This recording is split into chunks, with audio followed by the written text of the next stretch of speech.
बातमी येते। एकनाथ शिंदेंच्या शिवसेनेत मुंबईत मोठे बदल होणार आहेत। 24 तारखेपासून शिवसेनेतील मुंबईतील सर्व पदं रद्द केली जातील। शाखा प्रमुखांपासून सर्व पदं स्थगित करून नवी नियुक्ती एकनाथ शिंदे यांच्या शिवसेनेत होणार आहेत। मुंबई महापालिकेच्या निवडणुकांच्या पार्श्वभूमीवरती एकनाथ शिंदेंचा मोठा निर्णय। मुंबई क्षेत्रातील शिवसेनेच्या सर्व पदांवर नव्या नियुक्त्या होतील। यापूर्वी अशाच प्रकारचा विचार उद्धव ठाकरेंनी केलेला आहे। राष्ट्रवादीमध्ये शरद पवारांनी हे बोलून दाखवलं होतं। 10 वर्ष नियुक्त्या झाल्या नव्हत्या। एकनाथ शिंदेंनी मात्र थेट धडक कारवाई करत आता हा निर्णय जाहीर केलेला आहे। शाखा प्रमुखांपासून सर्व पद नियुक्ती नव्यानं होणार आहे। शिंदेंच्या शिवसेनेत मुंबईत होणार मोठे बदल। हे बदल राज्याच्या पातळीला सुद्धा राबवले जाणार का हे बघावं लागेल। मात्र सध्या सर्व लक्ष मुंबई महापालिकेकडे।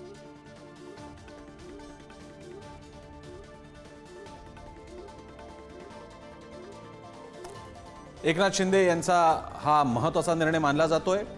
मुंबई महापालिकेकडे आता शिवसेना, मनसे, भाजप आणि शिंदेंची सेना सगळ्यांचंच लक्ष आहे।